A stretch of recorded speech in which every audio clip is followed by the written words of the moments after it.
स्वर्गलोक का उत्सव अपने चरम पर था। अचानक बादलों को चीरती हुई एक गड़गड़ाहट गूंजी। रावण का पुष्पक विमान स्वर्ग के मुख्य द्वार को तोड़ते हुए भीतर दाखिल हुआ। विमान की गति से उत्पन्न वायु की तीव्र लहर ने नृत्य करती अप्सराओं को चारों ओर बिखेर दिया। वे सुरक्षा के लिए इंद्र के पीछे भागने लगीं। स्वर्ग की स्वर्ण मंडित भूमि कांपने लगी। इंद्र के सिंहासन के नीचे की जमीन दरकने लगी। स्वर्ण के खंभों से धूल झड़ने लगी और वे अपनी जगह से हिलने लगे। उत्सव की मधुर ध्वनि अब युद्ध के शोर में बदल चुकी थी। इंद्र ने अपने सिंहासन को थामे रखा, लेकिन नीचे की धरती लगातार धंस रही थी।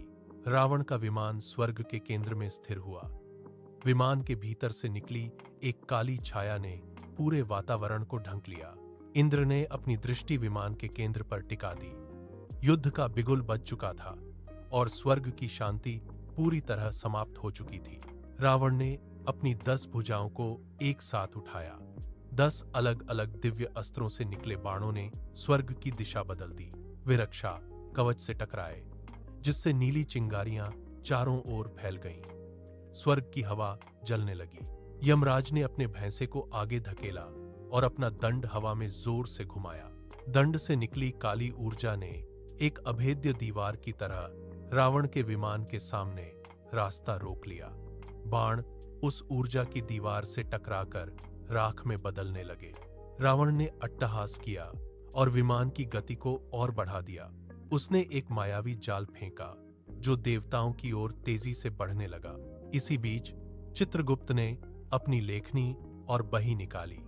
उन्होंने राक्षसों के नाम जोर जोर से पुकारते हुए आकाश में मंत्रों का उच्चारण शुरू किया। मंत्रों के स्वर से वातावरण में भारीपन आ गया। राक्षसों की सेना के कदम लड़खड़ाने लगे। उनकी गति धीमी पड़ गई। स्वर्ग की रक्षा पंक्ति अब स्थिर हो गई थी। यमराज का दंड और चित्रगुप्त के मंत्रों ने मिलकर रावण के हमले को थाम लिया। इंद्र ने अपने वज्र को दोनों हाथों से मजबूती से पकड़ा। वज्र की सतह से बिजली की कड़कड़ाहट फूटने लगी। इंद्र ने पूरी शक्ति का उपयोग करते हुए उसे रावण के विमान की ओर फेंका। हवा को चीरता हुआ वज्र एक सुनहरी लकीर की तरह आगे बढ़ा। रावण ने अपनी ढाल से उसे रोकने का प्रयास किया, लेकिन टक्कर इतनी भीषण थी कि स्वर्गलोक की नींव हिल गई। वज्र के प्रहार से पुष्पक विमान का संतुलन पूरी तरह बिगड़ गया। विमान के पहिए हवा में घूमने लगे और उसका ढांचा जोर जोर से चरमराने लगा। विमान एक तरफ झुक गया, जिससे रावण का नियंत्रण ढीला पड़ गया। पहली बार रावण के चेहरे पर वह अट्टहास गायब था। उसकी आंखों में एक गहरी चिंता की लकीरें साफ दिखाई देने लगीं। वह अपने विमान को सीधा करने के लिए संघर्ष करने लगा। विमान के भीतर से धातु के रगड़ने की तीखी आवाजें आने लगीं। रावण ने अपने दांत पीसे और विमान को संभालने की कोशिश की, लेकिन वज्र की गड़गड़ाहट अभी भी वातावरण में गूंज रही थी। उसने विमान को स्थिर करने के लिए अपनी पूरी ताकत झोंक दी। रावण ने अपनी हथेली को हवा में घुमाया। देखते ही देखते स्वर्ग का स्वर्ण प्रकाश बुझने लगा। एक गाढ़ा अभेद्य काला अंधेरा चारों ओर फैल गया। यह सामान्य रात नहीं थी, बल्कि एक मायावी पर्दा था जिसने देवताओं की दृष्टि छीन ली। इंद्र ने अपना वज्र हवा में घुमाया, लेकिन वह किसी ठोस वस्तु से नहीं टकराया। देवता अपने ही अस्त्रों को देखने में असमर्थ हो गए। चारों ओर केवल सन्नाटा और भारीपन था। स्वर्ग के देवता एक दूसरे के टकराने की आवाजें सुन रहे थे, लेकिन कोई भी किसी को देख नहीं पा रहा था। इंद्र ने अपनी आंखें सिकोड़ी, पर अंधेरा उनकी दिव्य दृष्टि को भी भेद नहीं सका। रावण का अट्टहास अब हर दिशा से गूंज रहा था, जिससे उसकी सटीक स्थिति का पता लगाना असंभव हो गया। देवता असहाय होकर अपनी जगह पर जम गए। तभी यमराज ने अपने भैंसे पर बैठे बैठे अपनी आंखें बंद कर लीं। उन्होंने अपनी सांसों को नियंत्रित किया और अपनी दिव्य दृष्टि का आह्वान किया। अंधेरे के भीतर उन्हें रावण के विमान की हल्की सी हलचल महसूस हुई। यमराज ने अपने दंड को मजबूती से पकड़ा। वे इस घुटन भरे सस्पेंस को तोड़ने के लिए तैयार थे। यमराज ने अपना दंड पूरी शक्ति से स्वर्ग की स्वर्ण भूमि पर पटका। प्रहार इतना प्रचंड था कि धरती की सतह पर एक लंबी और गहरी दरार बन गई। दरार के भीतर से नारंगी और लाल रंग की धधकती ज्वालाएं ऊपर की ओर उछली। आग की लपटों ने राक्षसों के पैरों के नीचे की जमीन को झुलसाना शुरू कर दिया। राक्षस अपनी जान बचाने के लिए इधर उधर भागने लगे। उनके पैरों के नीचे की मिट्टी पत्थर बनकर टूटने लगी। रावण ने यह दृश्य देखा तो उसका चेहरा क्रोध से तमतमा उठा। उसने अपने विमान से एक साथ कई अग्नि बाण छोड़े। बाणों की वर्षा ने स्वर्ग के बगीचों को निशाना बनाया। देखते ही देखते फूलों की क्यारियां जलकर राख होने लगीं। अमृत के झरने जो कभी कल कल बहते थे, अब सूख कर भाप बन रहे थे। रावण ने अपने विमान को और नीचे झुकाया, जिससे उत्पन्न हुई गर्म हवा ने चारों ओर आग की लपटों को और भड़का दिया। स्वर्ग का वातावरण अब धुएं और राख से भर गया था।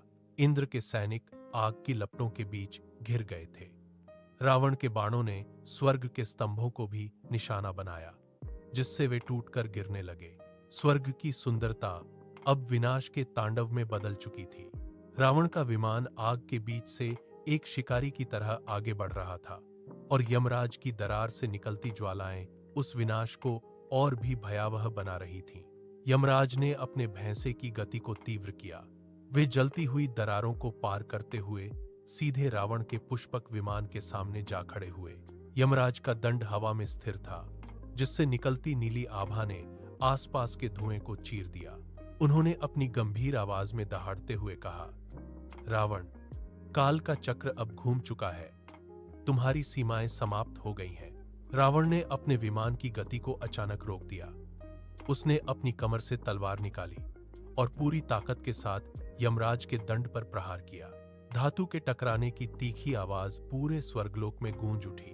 दोनों शस्त्रों के मिलन बिंदु से एक तीव्र सफेद प्रकाश का विस्फोट हुआ। यह प्रकाश इतना प्रचंड था कि स्वर्ग के स्तंभ और जलते हुए बगीचे पल भर के लिए अदृश्य हो गए। देवताओं ने अपनी आंखें ढंक लीं। प्रकाश की लहर ने रावण के विमान को पीछे की ओर धकेल दिया। विमान का ढांचा इस झटके से कराह उठा और वह एक ओर झुक गया। यमराज का दंड अभी भी अडिग था, जबकि रावण का विमान संतुलन खोकर डगमगाने लगा।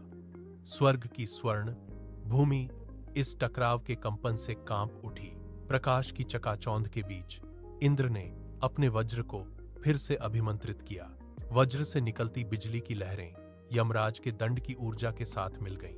दोनों दिव्य अस्त्रों की संयुक्त शक्ति एक केंद्रित बिंदु की तरह रावण के पुष्पक विमान के केंद्र पर जा टकराई।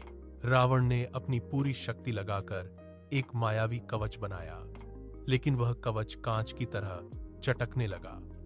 कवच पर दरारें उभरीं और फिर एक जोरदार धमाके के साथ वह बिखर गया।